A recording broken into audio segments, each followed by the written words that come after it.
Family Frames is an ethnographic film exploring a pictorial history of Smith Island. This film is a part of a large ethnographic study aiming to capture people's sense of self and place.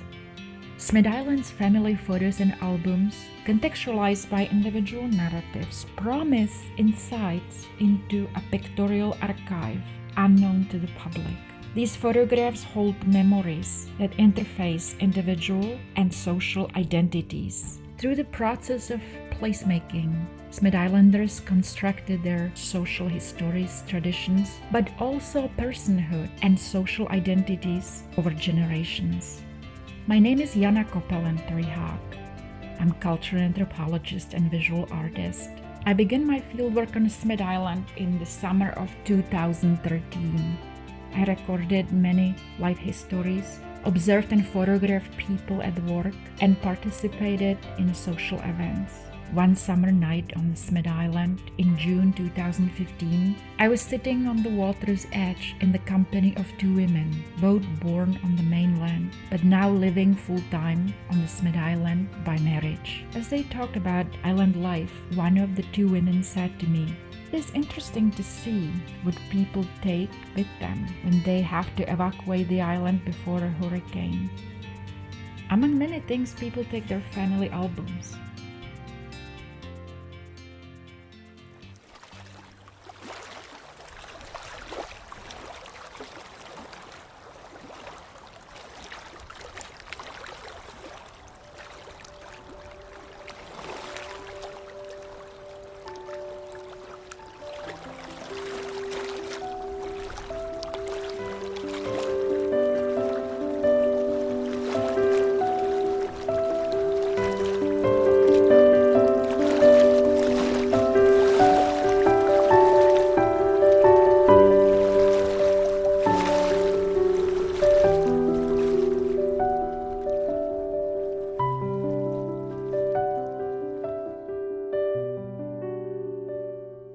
We all worked together very much.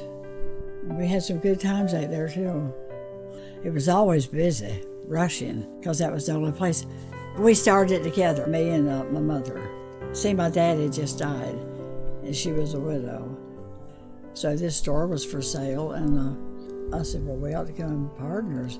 So I told my husband, he said, you can buy it, but he said, don't depend on me, because I'm not working there. The longer we had it, the more he loved to come out there. It grew on him.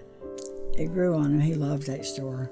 The men would be out there and they'd go in that room and talk, and the porch would be full in summer of men out there talking about their day's work. The group would be out there too.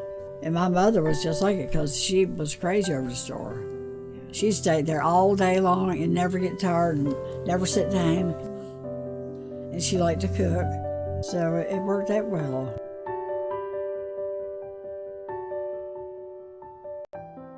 I wrote just how I felt about him. He always worried about me when I weren't in. He had a sense of humor. He was kind and witty too. Sometimes he would worry when my boat was overdue. Sometimes from the shore, his eyes would search the bay until when he was satisfied that I was on my way.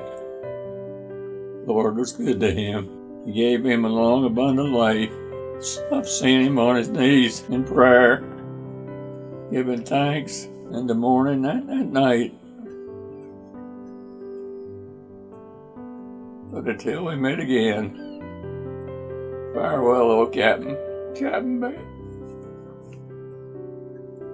She never demanded me to excel. Her kindly heart always wished me well. Her gentle ways I can never forget. Her friendly smile is with me yet. I remember her patience and her gentle hand, how she taught me to respect my fellow man. I will always be grateful to the Lord above for being a recipient of her love. And now she parts from earthly strife to meet Master of eternal life. You're the greatest love that was ever known. There's nothing more to fear, Mom. You're going home? It brought back so many memories. I didn't realize how true it was. He was so good. Dad and Mother was too.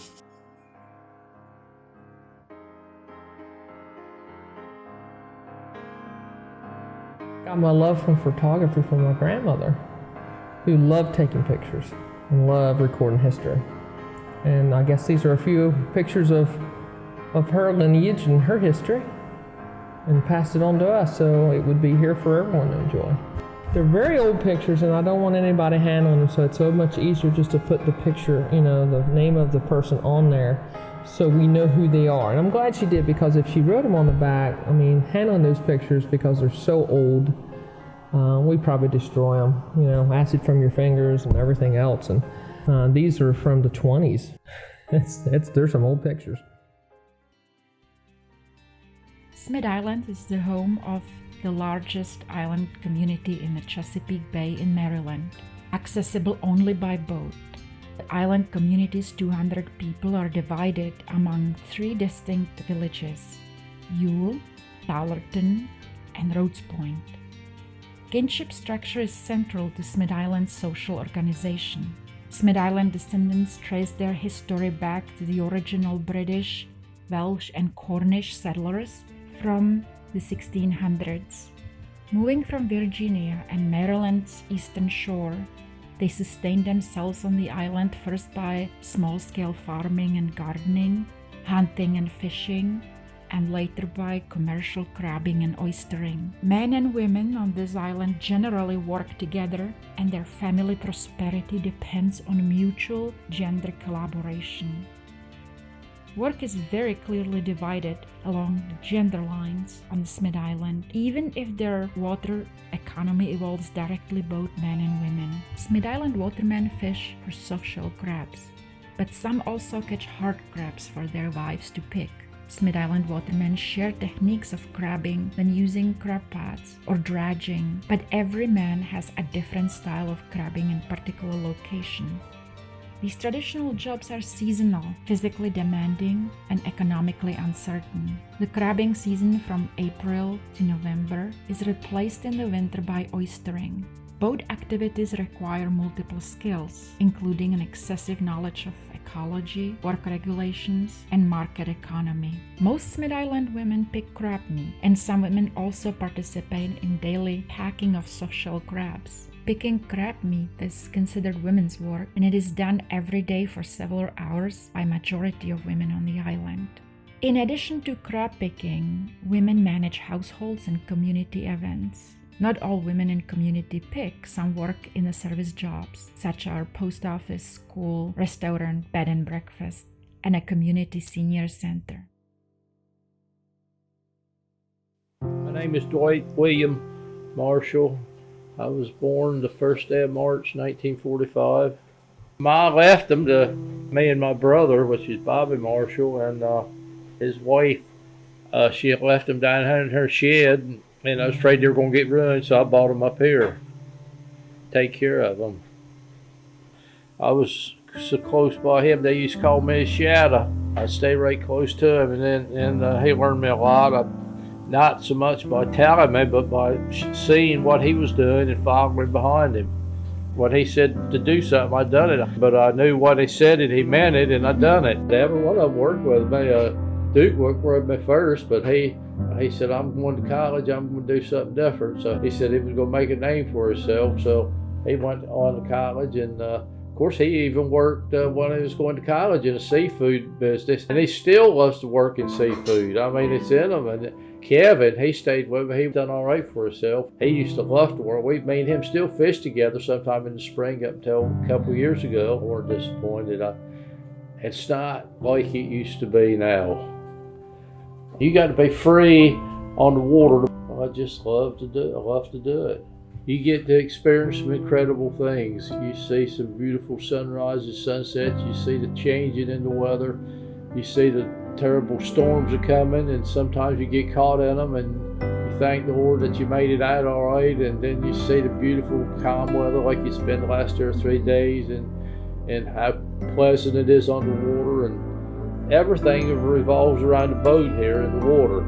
It's never the same. It's always changing. And you know that the weather pattern has got a lot to do with crabs, how they crawl, fish, how they swim. And you learn to use that as something to go by on where to go catch the crabs today or tomorrow or the next day, or where to catch fish or oysters or whatever. The weather has a lot to do with it, and you learn that. Oh yeah, that never leaves you. Just like a cowboy with his horse. So I get to say, you always got that urge. When I see a body of water, wonder what I could catch there. I know it's something I could catch. It's just something about it. It's just like a cat over a bird. It's hard to explain. My name's Jerry Smith. I live on Smith Island, mostly in Rhodes Point. That's where I've lived all my life. I'm a waterman, and I like to arrowhead hunt. I like to fish. This is the first day I got my boat. First day I ever bought her. Nobody ever raced me. Still won't race me. That thing is so fast. It's probably one of the fastest work boats too.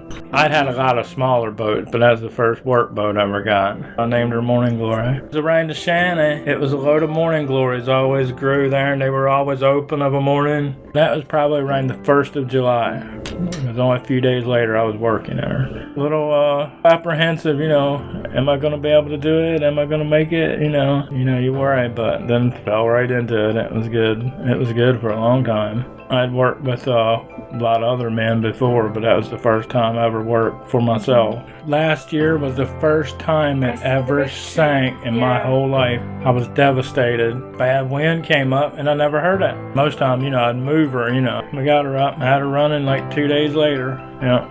She ain't that pretty no more though. This is Edgar Bradshaw and Lula Bradshaw. Her name was Pearson, of course. This is an anniversary. I was told, and he gave her that vase and flowers. And I've still got that vase. It's cranberry glass. It's beautiful. This is my grandfather, and that picture I love more than anything in the whole world. Just because of him sitting in front of the crab shanty. Those hats were...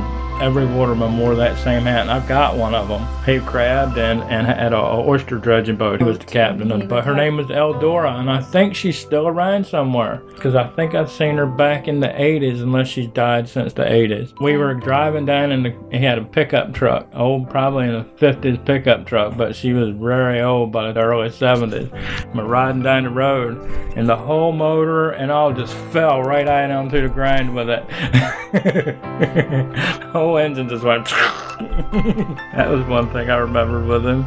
That's my mom and dad when they went to, I think this is in Atlantic City. This is like 1955 or 6, something like that, when they got married.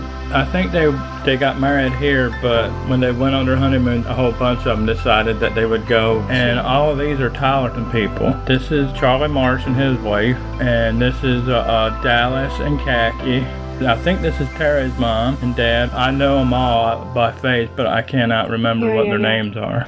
Mom, she always picked crabs and shucked oysters in the wintertime. And I've seen her stab her little finger. She had real small little fingers. She would stab. She had to keep right on working with them stabbed. She'd work all week long for $120. Nowadays, I can make that kind of money doing hardly anything. It's unbelievable how hard we had it when I was a kid. My dad used to run a gunning club up in Punguses, up on South Marsh. He was the cook and guide there. Dad was a big gunner. When I was a kid, we had a kitchen, and they came in with 200 black ducks and 20-some geese, and would sit there and pick and singe them on the fire. And when they got done, I remember playing in all these feathers. They were literally knee-deep in the floor of this kitchen. Every Sunday morning, me and my dad would sit in our kitchen, and when they'd come home from church, it would be just the most beautiful thing. Oh, you remember this when we were little kids, or you remember that? It was so, everything was just so rosy and beautiful. And then one person would say something wrong. Not the goddamn it was. And by the time it was over, it was an argument. And we would just sit there. It was like a show every Sunday morning, because the same thing was going to happen every Sunday morning. There's a good thing right there. Behind me, that is a rose bush.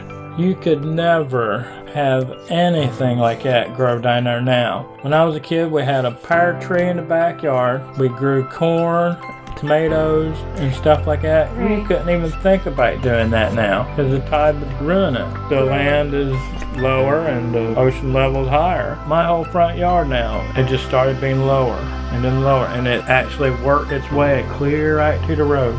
There was like a low spot in the front yard. It weren't there when I was a kid. We had big trees in the yard. You can't have trees there now. They all die. I watched it from youth to now. Since the 80s, I've had to raise my wharf up twice just to keep it above high storms, because in a high storm, it'll beat it up. And I've raised it twice, and right next to it is where our old shanty is. And you can look at the pilings of where the old shanty was in the 70s and where it is now. And you couldn't even think about putting a wharf or pier or anything at that level anymore because it'd be underwater. If I left my yard alone, it would turn into marsh. If you didn't cut the grass and keep it cut, it would grow up into water bushes and phragmites in a couple years. I'd say up until the early 80s, you would have high tides in the spring, and then you would have the fall tides, and you could grow corn and you could grow tomatoes, and you didn't have to worry just because the wind came to the east or it's going to be all in your yard, because it wouldn't. My name is Bobby Smith. The albums that we're looking at belongs to my grandmother. She's now in the nursing home and they belong to my mother now. She used to work in the general store down in Tylerton, and every once in a while I would get to go in when she was working, and she would usually allow me to get my favorite treat, which was a dill pickle and a yoo-hoo. But my grandmother was always a very kind person, and she was never the type of person that if she disagreed with your opinion, she wouldn't tell you about it. Mm-hmm. She was very non-confrontational. Mm-hmm. Really loved the church. She was a great piano player, and she played the piano in the church for as long as she was able, and she got a lot of enjoyment out of that. She was self-taught. She couldn't read music. She played by ear only. She was just a very loving, giving woman. We first started out, my dad, my grandfather, and my uncle had a crab shanty that was, the only way to get to it was by boat. Every afternoon, they would let me and my brother round up all the crab sheds they had in the basket, and we would load them on our little skiff and take them across to the marsh and dump them. And that was, they could see us. It was shallow water in between there, so it wasn't really any danger. And that was how they started getting you used to taking the boat on your own. The first time that my dad let me dock his skiff, we had left the harbor in Tylerton, and we'd rowed around front to the crab shanty, and I was coming into the dock, and I probably was about 50 feet from the dock, and I put it in neutral, and just coasting in real slow, and he turns around and looks at me, he says, "You gotta get her there quicker than that." I said, "I don't want to ram the dock." He said, "You can always back up." Responsibility, coming of age, just building self-confidence. 8 years old and had an 8 horsepower, a brand new motor. My dad bought the motor in the boat, and the way that I had to pay it off was I had to fish 20 crab pots to get crabs for my mom to pick. And I fished them every day in the summer. I would get up at 6 o'clock every morning, ready at the crack of dawn, go fish the crab pots, bring the crabs back in, and help my mom steam them. The islands are such small places that you become really intimate with the knowledge of all the landscapes and everything else. It's like looking at pictures of your house when you're growing up as a kid and spotting a toy in the background. To an outsider looking at somebody else's photos, you probably wouldn't notice it, but at your personal photos that you see in the corner of the picture. But the island's such a small place that the entire island you take notice of, and you become intimately familiar with every detail. That's her sister Kathleen, and that's my mother, and that's my great-grandmother. Well, her maiden name was Rachel Moore. That's her marriage name, Rachel Moore. She was a Smith, her maiden name was. Of course, and that's my mother. We're well provided for, but she told you what she thought it thought you were doing something right. She could do that. She grew up in Tylerton. Father died at 44. Yeah, that's my father. This was taken in, I know when it was, 1960. It was at my sister's wedding. I know exactly when that was. And he died the following January. It was probably June, I think it was. That boat, you see that's the graving boat I work in the summer. Well, that's what he died on, that boat. He had his first heart attack on her at 40 years old, and he rushed him to the hospital. And anyway, he got over that. He lived 4 years. He died in 1961. He died. I had his boat. I still use her. Yeah, she's the last of the originals. That boat is. She was, like I say, she was even built for sale, but she was never used for it. When she was built, I just started putting power in screen boats. He died over Potomac. I remember that well. There ain't many days I don't think of it. And I can see to this day where I was on the other side trying to catch an oyster, and he was like this. And I can say to this day he done that. And he'd let himself backwards into bottom. I can see, I remember it well. And that's where he died. I called, holler for boats to come there. And anyway, they come there, and his brother come there. We put him aboard his boat, and he went to Point Lookout. And they took him to protection, I think Naval Air Station. And of course, he was gone, and that was it. And that was it. So. Fact is, I got change in there now. It was in his pocket. And I got it in there now. Last change was in his pocket. The coins don't go up to 1961. Of course, he died January 61. He come up, they all come from Tangier. And of course, they never had nothing. They grew up during the Depression. That's what they do, hard times. But hey, we live. Well, my God, that's one thing. Me and my sister, when Ma died, that's one thing we said about. Said, well, we weren't rich, but we never wanted for nothing. We had all we wanted to eat, everything. He made sure of that. And that's the coins was in his pocket when he died.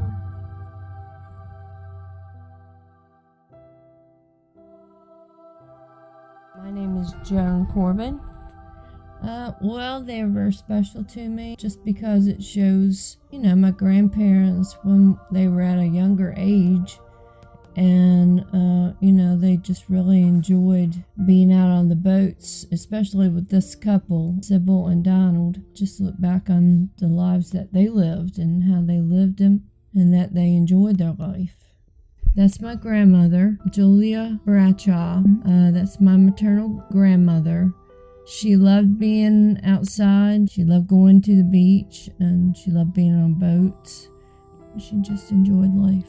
She was born and raised here in Tylerton, but they lived over in Crisfield for a while. My grandfather had a job with the Baltimore Box Company, and so they lived in Crisfield for many years. I'm not sure how many. And then when he retired from that company, they moved back here to Tylerton, right here in this house, as a matter of fact, where Eddie and I live.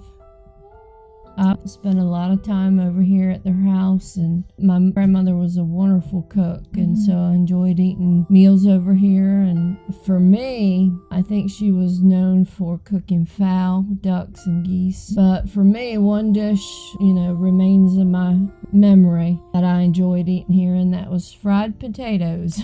On Christmas, after they moved back home, she was an early riser. I mean, she was up and at 'em at the crack of dawn, even before that.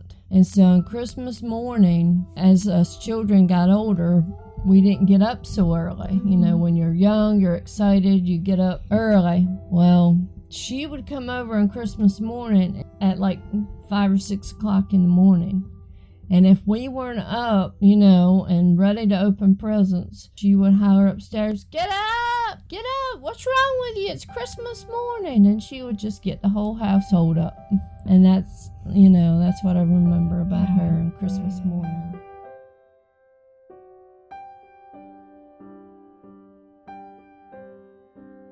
This is me. That's a bag of books, a little books, and some candy in that basket. And that's a straw hat in my other arm. That's my grandfather's son there, Stanley, on the barrel setting. He had been working on the nets. When he seen the dog coming in, he just sat there and rested. That dog, he's got a book in his mouth helping me carry it. His name was Joe, and he was my grandfather's dog. It was love, that dog was. He was everybody's pet. And I was carrying these things, and he had to help me.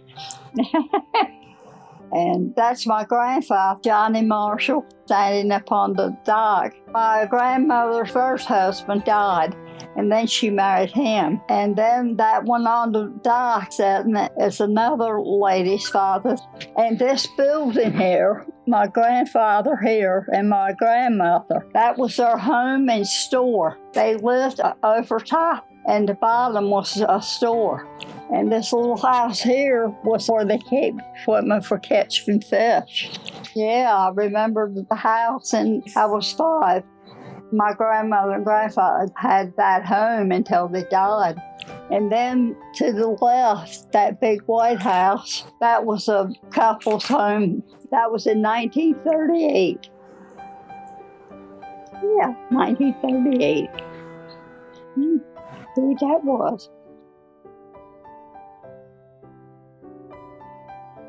God gave me a piece of dirt to live on, crabs in the water to catch. That is all I need to survive, sing Smith Islanders in a song, capturing a life focus they keep.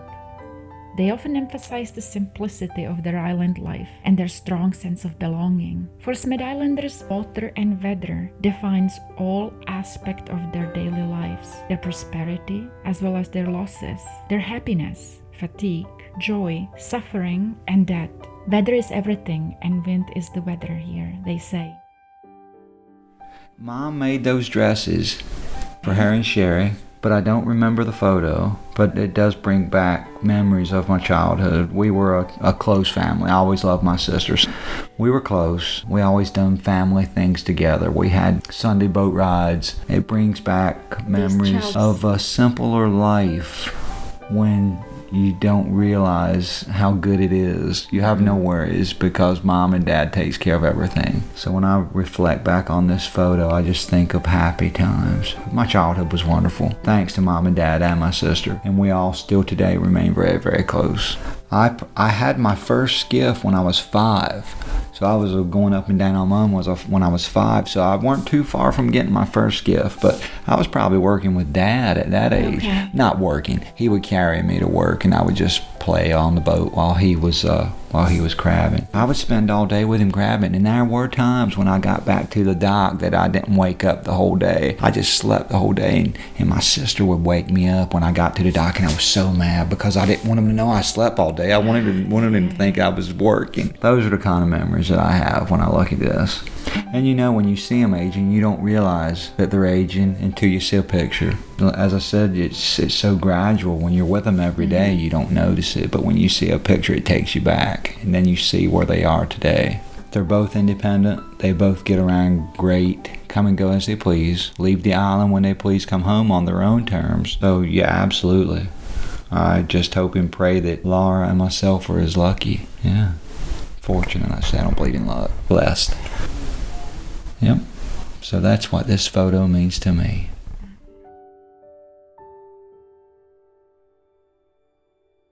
Okay, my name is Pastor Jimmy Evans. I was born here on Smith Island, Yule, and I'm 47 years old.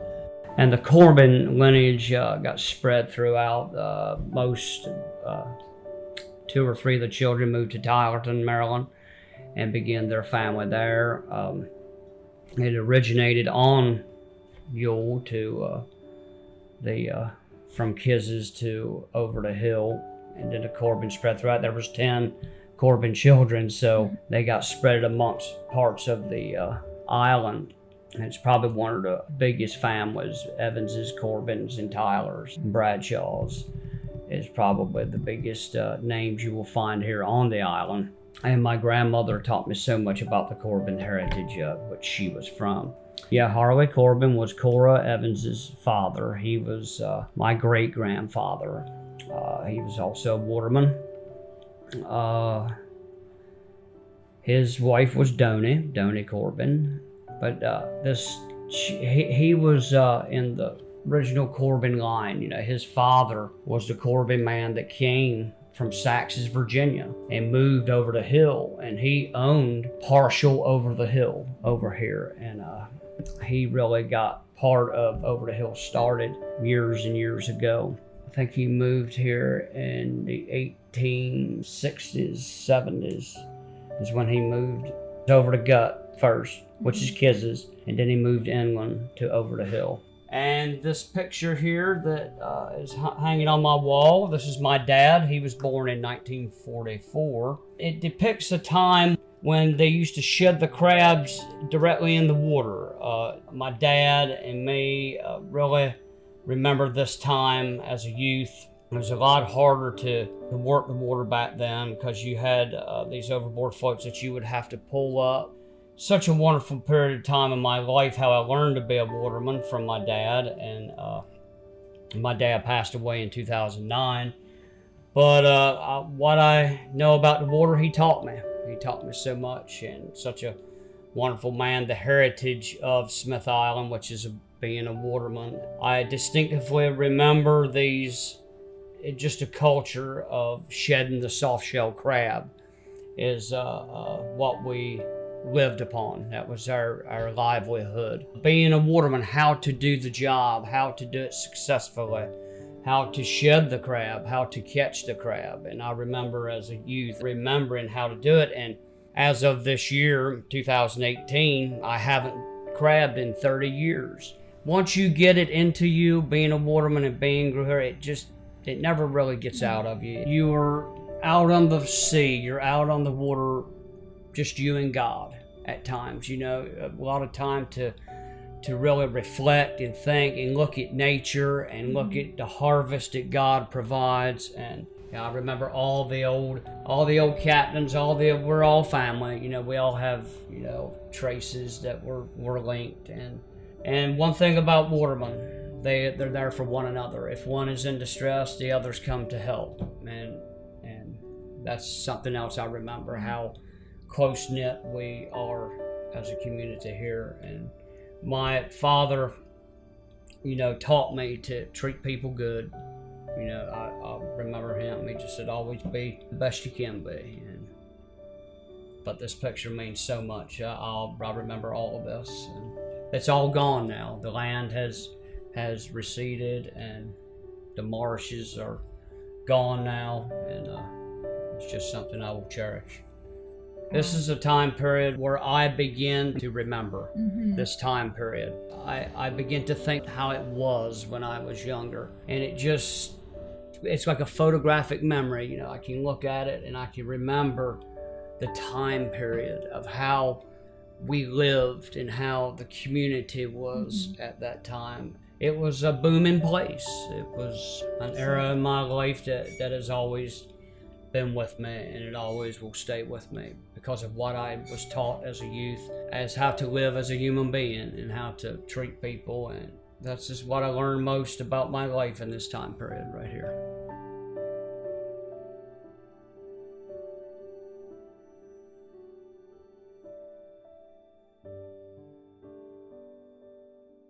When Smith Islanders read their old family photographs, they enter the story about visibility in the history of their island. Photographs in albums, boxes, and bags open a new space in which shared past is linked with the present and the island with the mainland. The Smith Island Visual Archive is an active, available social space for islanders, one they share on the island but also with relatives on mainland. In this sense, the Family Project offers communal, interactive social biography to continue. Defining their kinship relations in each photograph, they recognize stories belonging to peoples, houses, boats, or places. Recollection of the ordinary days or eventful times brings forward different memories of the personalities of their relatives. Some notice the smallest details about the island.